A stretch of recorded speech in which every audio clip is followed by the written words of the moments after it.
Muito bem, estamos de volta, dando aqui sequência então à nossa matéria. Quem é que pode conceder a medida protetiva de urgência? Artigo 19.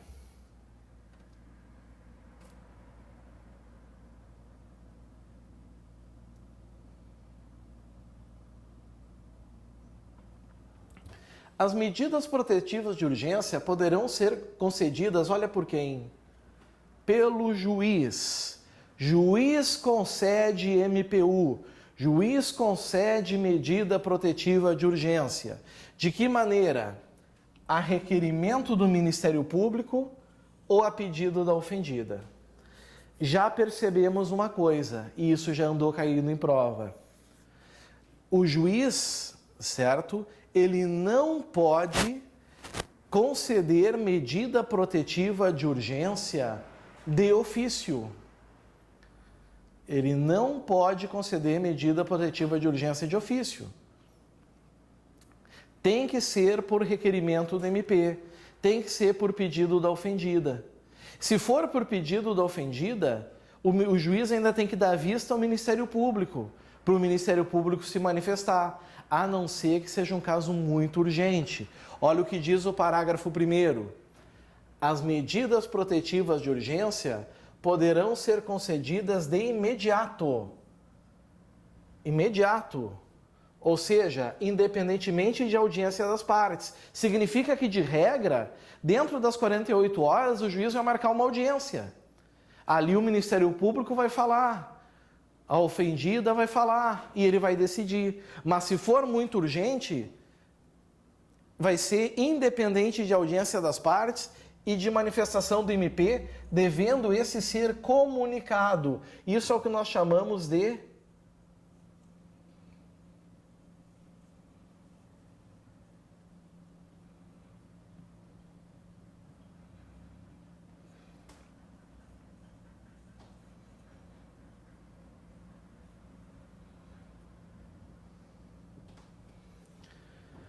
contraditório diferido, certo?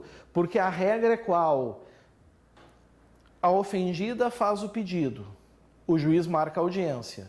Ele decide, então, se concede ou não. Ouve o Ministério Público antes de decidir.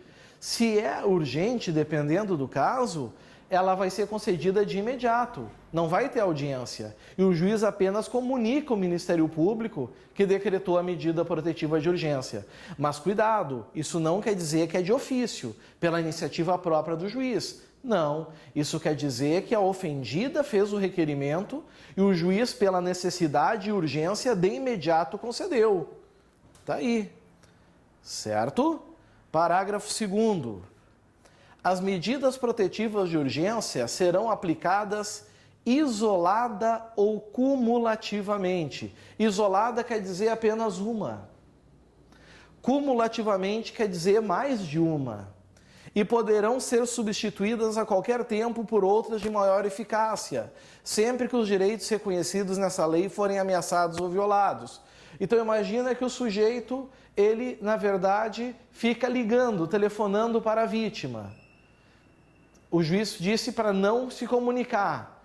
Então ele para de se comunicar, mas ele começa a persegui-la. O juiz pode trocar a medida protetiva pelo afastamento, uma distância mínima da ofendida. Nada impede também. Certo? Cuidem com isso.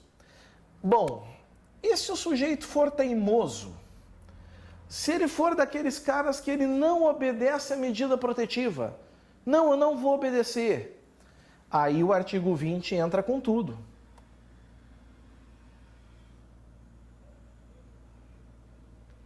O artigo 20 entra com tudo. Olhem bem o que o artigo 20 diz.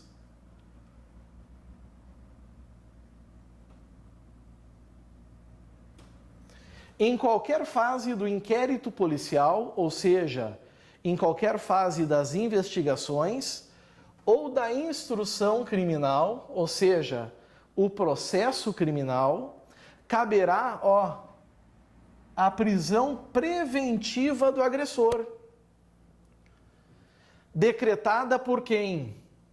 Pessoal, cuidado, prisão só juiz pode conceder. Só o juiz pode decretar medida protetiva de urgência, só o juiz pode decretar medida protetiva. A diferença é que enquanto ele não pode decretar medida protetiva de ofício, a prisão preventiva, olha aqui, ó, ela pode ser de ofício.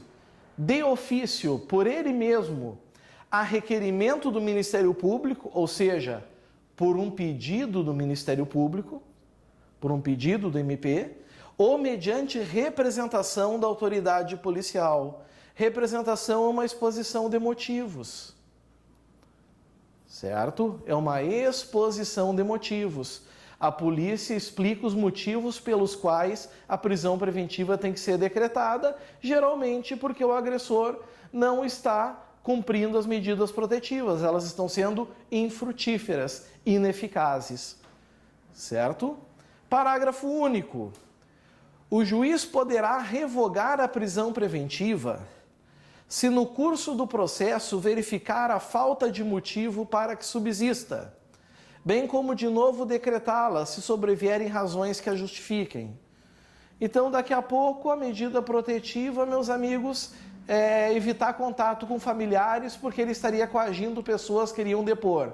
Todas as pessoas já deporam. O motivo acabou. Ele revoga a preventiva. Nada impede que mantenham a medida protetiva de urgência. Artigo 21. Isso aqui é interessante, amigos. Assim como a ofendida precisa ter toda a proteção possível, também é importante, pessoal, muito importante, certo? Que ela seja informada do que está acontecendo. Por isso que está escrito aqui, a ofendida deverá, isso é uma norma impositiva, deverá ser notificada dos atos processuais relativos ao agressor, especialmente dos pertinentes ao ingresso e à saída da prisão.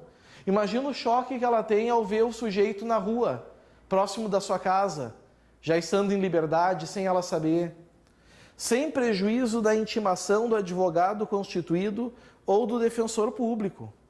E por fim, isso aqui já caiu em prova, é tão óbvio, mas tem gente que não sabe ou não percebe, a ofendida não é oficial de justiça. Isso é importante saber. Logo, ela não pode entregar intimação ou notificação ao agressor. Ela pode até ter vontade de fazer isso. Dizer, não, deixa para mim. Eu vou esfregar na cara dele a intimação. Não pode. Não é permitido. Está aqui. A ofendida não poderá entregar intimação ou notificação ao agressor. Agora, eu falei tanto dessas medidas protetivas, falei 1, 2, 3 vezes,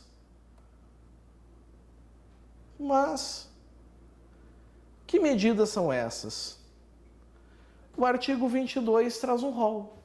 O artigo 22 traz uma lista das medidas protetivas de urgência que obrigam o agressor. Ou seja, o juiz vai determinar e o agressor tem que cumprir. Se ele não cumprir, prisão preventiva nele. Cuidado. Cuidado pelo seguinte. Olha o que diz aqui. Constatada a prática de violência doméstica e familiar contra a mulher, nos termos desta lei, o juiz poderá aplicar de imediato ao agressor, em conjunto ou separadamente, as seguintes medidas protetivas de urgência, entre outras. Significa que é um rol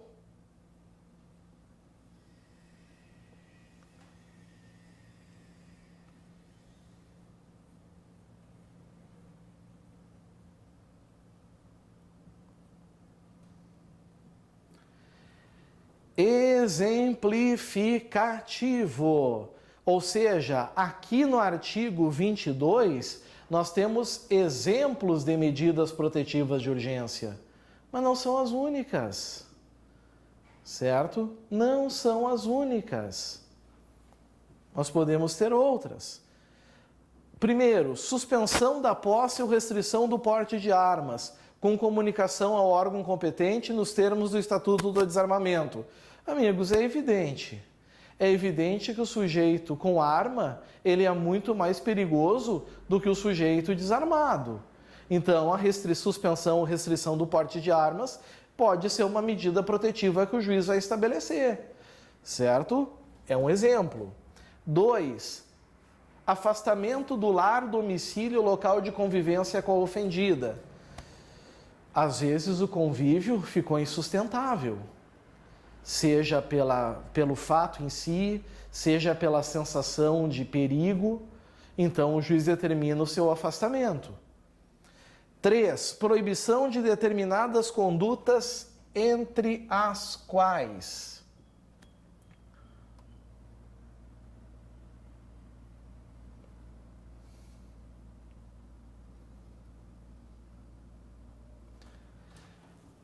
aproximação da ofendida de seus familiares e das testemunhas, fixando o limite de distância entre estes e o agressor.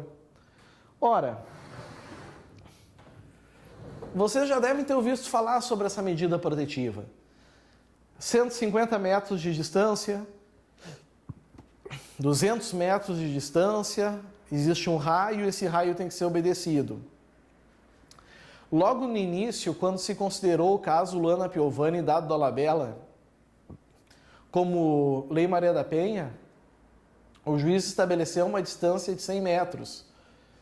Aí eles se encontraram uma vez no camarote da Brahma e ele ia com uma fita métrica, onde ela ia, ele ia medindo atrás, para ver se estava sendo obedecida a medida cautelar. Enfim, essa é uma modalidade. A outra também muito aplicada, a letra B, contato com a ofendida, seus familiares e testemunhas por qualquer meio de comunicação. Não raras as vezes a vítima tem que mudar de telefone, tem que mudar de celular. Não é raro isso acontecer. Isso acontece com uma certa frequência. Certo? Então, essa proibição de contato evita consequências piores para o agressor, né? Como, por exemplo, a prisão preventiva. C. Frequentação de determinados lugares a fim de preservar a integridade física e psicológica da ofendida. Eles frequentavam a mesma academia. Ele já não pode frequentar essa academia. Frequentavam a mesma escola. Não pode frequentar mais essa escola.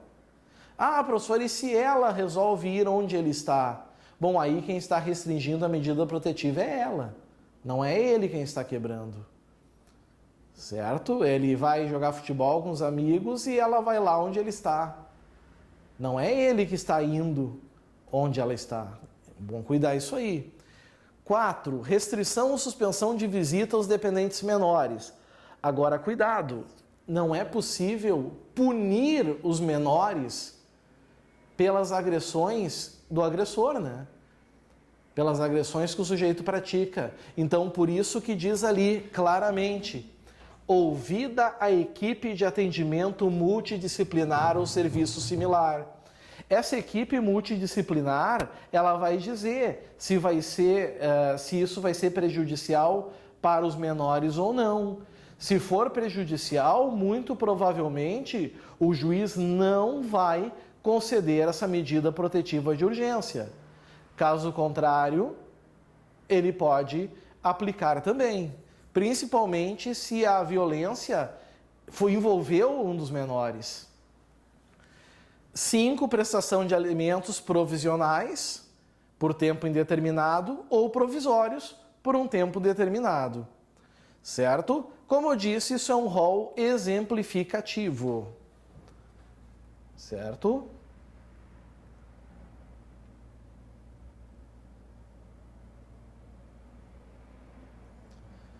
Saímos das medidas protetivas de urgência.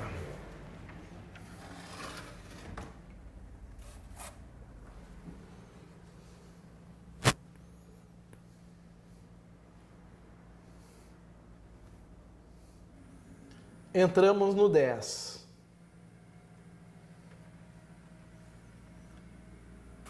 Número 10.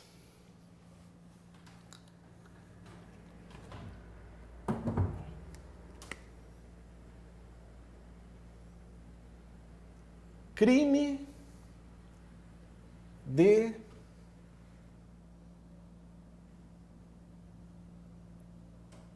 descumprimento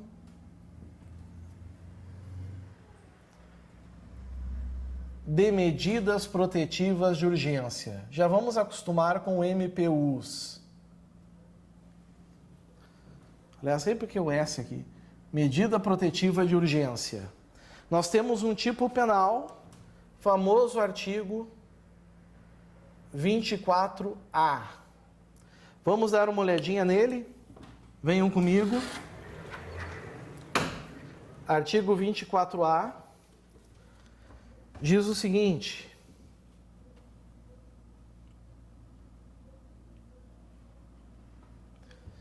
descumprir decisão judicial que defere medidas protetivas de urgência previstas nessa lei.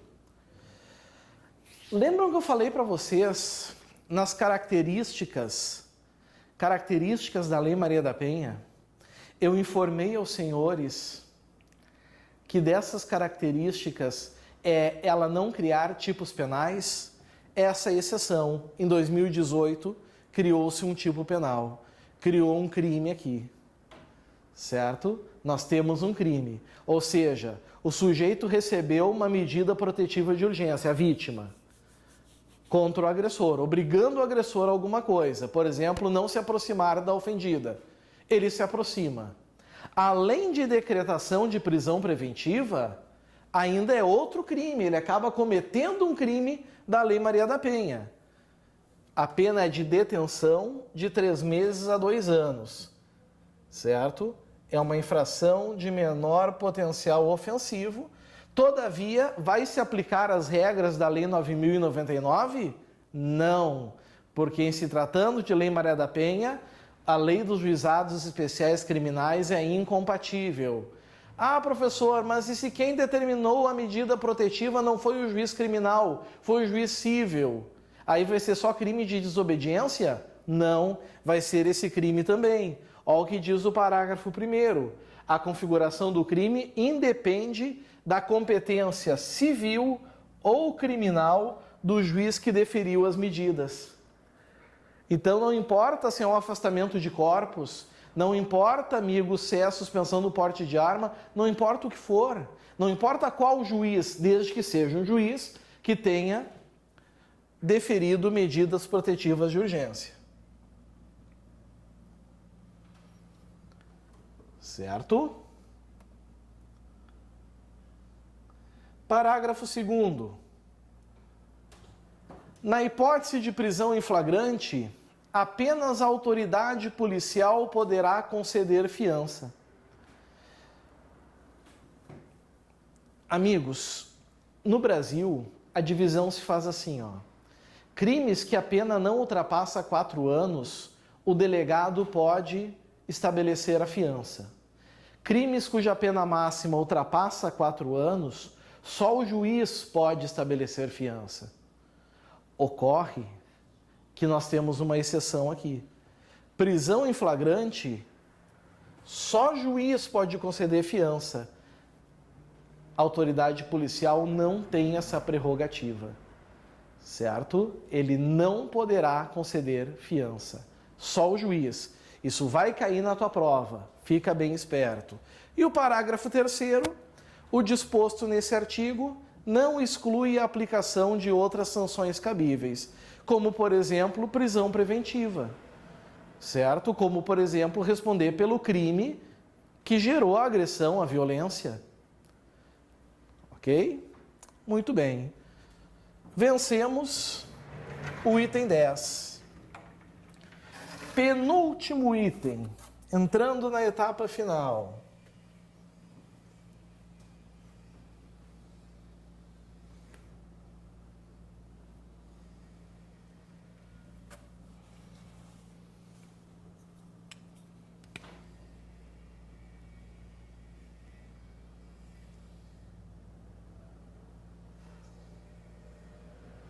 A atuação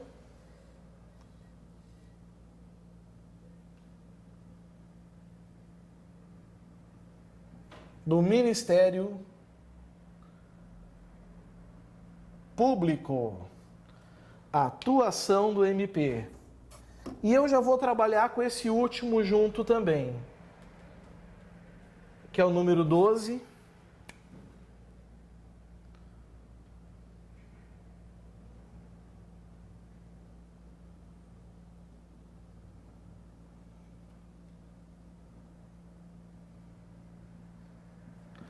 Defensoria Pública. Amigos, entendam o seguinte, o Ministério Público, ele vai ser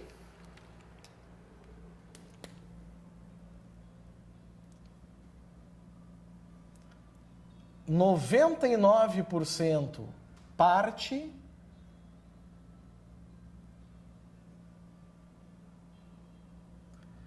e 100%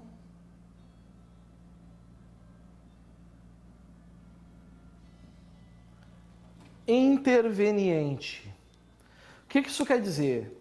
99% dos casos é o próprio Ministério Público quem vai processar o agressor.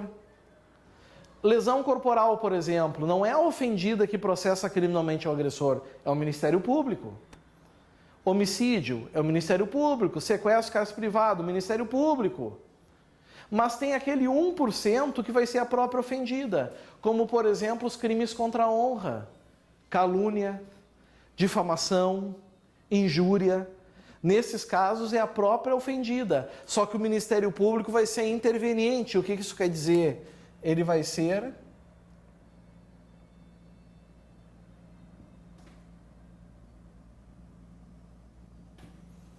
fiscal da lei. Ele vai ser fiscal da lei. Artigo 25. Ele é muito claro quanto a isso. Acompanhem comigo.